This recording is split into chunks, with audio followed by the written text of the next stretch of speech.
पीछे हटो, जान बचाओ।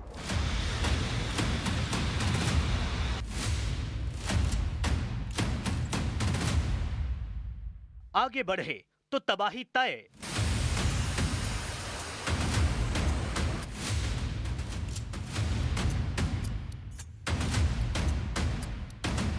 जमीन छोड़ो, जान बचाओ।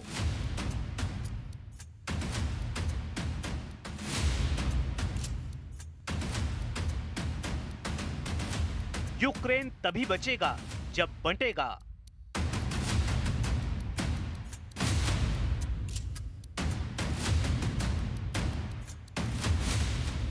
विश्व युद्ध का ट्रंप फॉर्मूला लागू। You know, war is a very strange thing. A lot of bad things happen, a lot of good things happen. ये युद्ध अब यूक्रेन नहीं जीत सकता।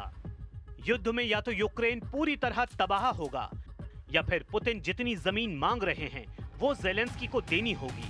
ये दावा किसी और का नहीं, प्रेसिडेंट ट्रंप का है। ट्रंप ने पूरी तरह सरेंडर कर दिया है। ट्रंप बार बार यही बात ज़ेलेंस्की को समझा रहे हैं। ट्रंप ने ज़ेलेंस्की को जल्द से जल्द मान जाने की चेतावनी दी है। व्हाइट हाउस में ज़ेलेंस्की को फटकार लगाते हुए ट्रंप ने युद्ध खत्म करने की सलाह दी है, मगर ज़ेलेंस्की जिद छोड़ने को तैयार नहीं। ज़ेलेंस्की ने यूक्रेन की 1 इंच जमीन पुतिन को देने से इनकार कर दिया है, जिसके बाद से लड़ाई भयानक दौर में पहुंच गई है। यूक्रेन ने रूस पर जबरदस्त हमला किया है। यूक्रेन ने रूस के पावर हाउस जलाने शुरू कर दिए हैं। रूस के ओरेनबर्ग में गैस प्लांट पर यूक्रेन ने भीषण ड्रोन हमला किया है। ड्रोन धमाकों से गैस प्लांट तबाह हो गया है। ओरेनबर्ग गैस केमिकल कॉम्प्लेक्स की तबाही को पुतिन के लिए बड़ा झटका बताया जा रहा है। हालांकि रूस के रक्षा मंत्रालय ने दावा किया कि यूक्रेन के 45 ड्रोन मार गिराए गए हैं। इनमें से 12 सामरा और 11 सारातोव में गिराए गए हैं। यूक्रेन पर ड्रोन हमले के पलटवार में रूस ने गाइडेड एरियल बम के धमाके किए हैं। रूस ने खार्किव में भारी तबाही मचाई। वहीं प्रेसिडेंट ज़ेलेंस्की ने ऐलान किया कि रूस की रिफाइनरी पर हमले तेज कर दिए गए हैं। पुतिन को जल्द असलियत का एहसास कराया जाएगा। Ми говорили з головкомом Олександром Сирським, в тому числі щодо нашої далекобійності, є збільшення і по відстані, і по влучності наших далекобійних санкцій проти Росії. Фактично кожні день-два є ураження російської нафтопереробки, і це працює на повернення Росії до реальності. ट्रंप से मुलाकात के बाद ज़ेलेंस्की का जोश हाई है। उन्होंने व्हाइट हाउस विजिट को बेहद कामयाब भी बताया है। जिस मुलाकात में ज़ेलेंस्की को ट्रंप से टॉमहॉक मिसाइलें नहीं मिलने की वजह से फिजूल कहा जा रहा है, उसे मिस्टर प्रेसिडेंट ने सफल क्यों कहा है, इसकी वजह सामने आई है। उसे जाने, लेकिन पहले दोनों लीडर की बातों का फर्क समझिए। ज़ेलेंस्की से मिलने के बाद ट्रंप ने युद्ध में यूक्रेन की हार की भविष्यवाणी कर दी है। ट्रंप ने ये तक कहा कि दोनों देश जिन मोर्चों पर कब्जा जमा चुके हैं वहां से वापस लौट जाएं और युद्ध खत्म करें। Let it be cut the way it is. It's cut up right now. I think 78% of the land is already taken by Russia. You leave it the way it is right now. They can negotiate something later on down the line. But I said cut and stop at the battle line. Go home. Stop fighting. Stop killing people. Trump का यह offer Putin के लिए फायदे का है, लेकिन Zelensky ने इसे माना तो आधा यूक्रेन हाथ से निकल जाएगा। इसलिए ज़ेलेंस्की ने सीज फायर शर्तों को मानने से इनकार कर दिया है। ज़ेलेंस्की ने ट्रंप से सिर्फ अब लॉन्ग रेंज तक मार करने वाले हथियारों की मदद की डिमांड की है। बाकी युद्ध में जो भी सपोर्ट उन्हें चाहिए उसका इंतजाम वो यूरोपीय देशों से करने में जुट गए हैं। ब्रिटिश मीडिया आउटलेट की रिपोर्ट के मुताबिक यूरोपीय आयोग 4 प्रमुख रक्षा परियोजनाओं पर काम शुरू कर चुका है। पुतिन के खिलाफ यूरोपीय देश एयर शील्ड बनाने जा रहे हैं, जो मिसाइलों और दूसरे हवाई खतरों से रक्षा करेगी। इतना ही नहीं, अंतरिक्ष में खतरों से निपटने के लिए यूरोपीय स्पेस शील्ड भी बनाई जा रही है।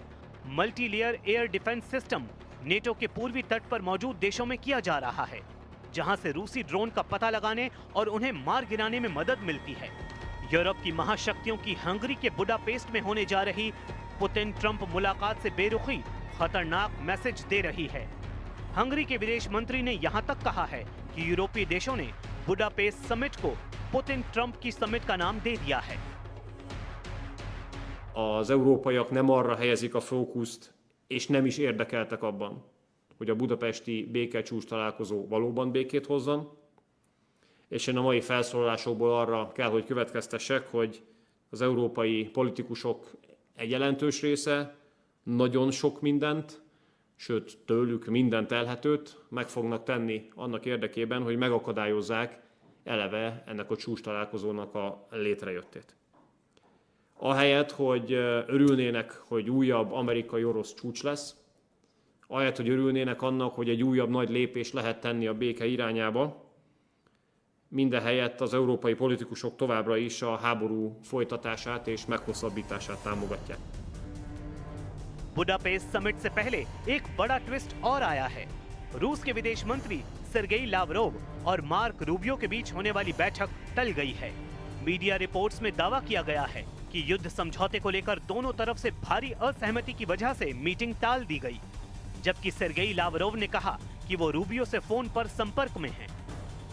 Главное все-таки не место и не сроки, а главное то, как мы будем двигаться по существу тех задач, которые были согласованы и по которым достигнуто широкое понимание было в Анкоридже. Мы договорились продолжить эти телефонные контакты, чтобы лучше понять, где мы находимся и как двигаться в правильном направлении. ट्रंप पुतिन की हाई टेंशन मीटिंग को लेकर सब कुछ ठीक नहीं, तो क्या बुडापेस्ट समिट का हश्र अलास्का जैसे ही तय है? फिर ट्रंप क्यों पुतिन से मिलने के लिए उतावले हैं? ट्रंप के पास क्या कोई और कार्ड है? यूक्रेन रूस युद्ध में ब्रिटेन का रोल क्या अब सबसे अहम होने वाला है? यूके के डिफेंस सेक्रेटरी जॉन हेली ने कहा कि ब्रिटेन यूक्रेन में अपने सैनिकों की तैनाती में 100 मिलियन यूरो से ज्यादा खर्च करने जा रहा है। यूके और फ्रांस की अगुवाई में 30 से ज्यादा देशों के गठबंधन फोर्स यूक्रेन को युद्ध में जिताने और पुतिन को सीज फायर के लिए मजबूर करने जा रही है। उधर व्हाइट हाउस मीटिंग में ट्रंप ने भले ही ज़ेलेंस्की की टॉमहॉक विश पूरी नहीं की, लेकिन उन्हें डिफेंस सिस्टम डील पर ग्रीन सिग्नल मिला है। मतलब सुपर पावर अपने पैट्रियट एयर डिफेंस से यूक्रेन को फिर से लैस करने जा रहा है। अमेरिका का ये air defence system hit to kill के लिए कुख्यात है, लेकिन सिर्फ डिफेंस सिस्टम के बूते यूक्रेन पुतिन से बच नहीं सकता। यानी ज़ेलेंस्की को महसूस हो रहा है कि उनका पत्ता काटने की पूरी तैयारी हो चुकी है। इसलिए पुतिन और ट्रंप की मीटिंग में फंस चुके ज़ेलेंस्की को बचाने के लिए यूरोप के 5 देश सामने आए हैं। फ्रांस, इटली, जर्मनी, पोलैंड और ब्रिटेन, पांचों रूस के कट्टर दुश्मन। पांचों ने यूरोपीय कमीशन के साथ मिलकर कह दिया है कि वो यूक्रेन का समर्थन जारी रखेंगे। रूस पर दबाव बढ़ना चाहिए, तभी युद्ध खत्म होगा, तभी इस दुनिया में सुकून लौटेगा। ज़ेलेंस्की के समर्थन में यूरोप का मैसेज साफ है। मैसेज ये कि अमेरिका चाहे सरेंडर करेगा, यूक्रेन सरेंडर नहीं करेगा। और अगर ऐसी नौबत आई तो अब यूरोप यूक्रेन की तरफ से लड़ेगा। ट्रंप पुतिन की मीटिंग से पहले ये यूरोप के साथ मिलकर ज़ेलेंस्की का नेटो धमाका कहा जा रहा है, जिसमें नेटो पूरी तरह बंटा हुआ नजर आ रहा है। क्या ये अमेरिका और डोनाल्ड ट्रंप के खिलाफ फ्रांस, इटली, जर्मनी, पोलैंड और ब्रिटेन और यूरोपीय कमीशन की बगावत कही जाएगी? यूरोप का मूड देखकर ट्रंप ने त्रिपक्षीय बातचीत का पासा फेंका है।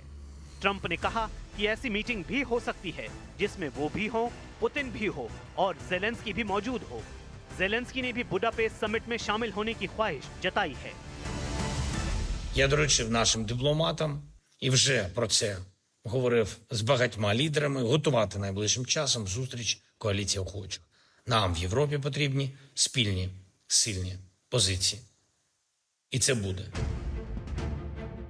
यूक्रेन युद्ध में पुतिन की फोर्स इस वक्त बुलंदी पर है।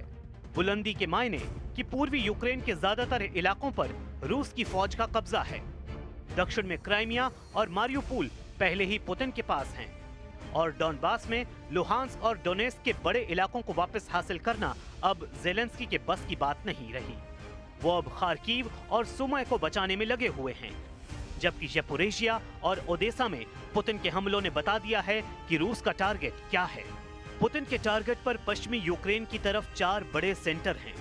पहला है खार्कीव, दूसरा है सुमय, तीसरा है डोनेस्क और चौथा है निप्रो नदी के किनारे पर ज़पोरिज़िया। इन चारों शहरों के आसपास बहुत बड़ी जंग चल रही है और ज़ेलेंस्की जानते हैं कि अगर इनमें से एक भी मोर्चे पर वो हारे तो पुतिन के कब्जे में 50% यूक्रेन आने में बिल्कुल देर नहीं लगेगी। पुतिन ने 2022 में यूक्रेन में युद्ध शुरू किया, तब उनका सबसे बड़ा लक्ष्य था क्राइमिया को रूस के मेनलैंड यानी मुख्य भूमि से जोड़ना। इसके लिए खैरसोन और मारियुपोल पर कब्जा करना जरूरी था। यहीं से पुतिन हाईवे बनाकर क्राइमिया तक पहुंचना चाहते थे, लेकिन खारसेन की जंग आसान नहीं रही। जब से यूक्रेन की सेना को अमेरिका से हाईमार्स रॉकेट सिस्टम मिले, रूस की इस इलाके पर पकड़ ढीली होती गई। बाद में दूसरे हथियारों से भी यूक्रेन की सेना की रेंज बढ़ती गई और पुतिन की सेना को कई मोर्चों पर पीछे भी हटना पड़ा। सवाल है कि अब ज़ेलेंस्की क्या करेंगे, क्योंकि अमेरिका ने यूक्रेन को टोमाहॉक मिसाइलें दी ही नहीं, लंबी दूरी तक हमले करने वाले बड़े-बड़े हथियार भी यूक्रेन के पास नहीं। Базовий сценарій – зберігати позиції та забезпечити умови для правильної дипломатії, для якнайшвидшого завершення цієї війни. Достойним миром. Мир нам потрібен. Саме мир справжній, чесний, а не війна нескінченна. युद्ध की शुरुआत से अमेरिका ने ज़ेलेंस्की के जवानों की छोटी छोटी जरूरतें पूरी की। उनकी वर्दी से लेकर उनके जिन कलपुर्जों की जरूरत थी वो भी अमेरिका से पहुंचाए गए। -डिग्री तापमान में भी ज़ेलेंस्की की फोर्स अगर मोर्चे पर डटी रही तो उसकी वजह अमेरिका से पहुंचने वाली रसद रही। मगर युद्ध का रुख तय करने वाली मिसाइल की डिमांड पूरी न करके ट्रंप ने पुतिन की राह आसान कर दी है। ट्रंप के टोमाहॉक न देने वाले आदेश से ज़ेलेंस्की को बहुत ज्यादा दर्द हो रहा है, इसमें कोई शक नहीं। वैसे ट्रंप ने अपने इरादे राष्ट्रपति पद की शपथ लेने से पहले ही जाहिर कर दिए थे। अमेरिका ने नवंबर में ही यूक्रेन को अटैक मिसाइल इस्तेमाल करने की मंजूरी दी थी, यानी 300 किलोमीटर की रेंज तक वाला वॉर ज़ेलेंस्की के लिए करना आसान हो जाता। तब ट्रंप ने इसे बाइडेन की बहुत बड़ी गलती बताया था। वैसे इन हथियारों के बावजूद पुतिन ने अपने ईस्ट कॉरिडोर को देखिए, यानी डॉनबॉस का वो रीजन जहां लुहांस्क और डोनेस्क इलाके आते हैं। इसके साथ ही रूस दक्षिण में मारियुपोल और क्राइमिया तक रेड कॉरिडोर बनाना चाहता है और इन्हीं इलाकों में मजबूत पकड़ हासिल करके वो यूक्रेन को बांटने वाली नदी नाइपर के जरिए ईस्ट और वेस्ट वाला फ्रंट तैयार करना चाहता है। पुतिन अपनी सधी चाल से आगे बढ़ रहे हैं। प्रेसिडेंट ट्रंप उनकी बिछाई बिसात में फंसते जा रहे हैं। ज़ेलेंस्की के लिए युद्ध में हासिल करने के लिए अब कुछ बचा नहीं हुआ है। पुतिन के खौफ से सहमे यूरोप के देश ही अब सिर्फ कुछ कर सकते हैं। यूरोपीय देशों ने अगर पुतिन से टकराने की जुर्रत की तो ये सही मायने में तीसरे विश्व युद्ध की शुरुआत होगी। मुमकिन है ट्रंप इस युद्ध का तमाशा दूर से बैठकर देखना चाहें, लेकिन वो ज्यादा दिन तक हमलों को अनदेखा नहीं कर पाएंगे। जैसे दूसरे विश्व युद्ध में अमेरिका खुद को शामिल होने से बचा नहीं पाया था। जब अमेरिका युद्ध में आया तो दुनिया ने परमाणु धमाकों की त्रासदी देखी थी।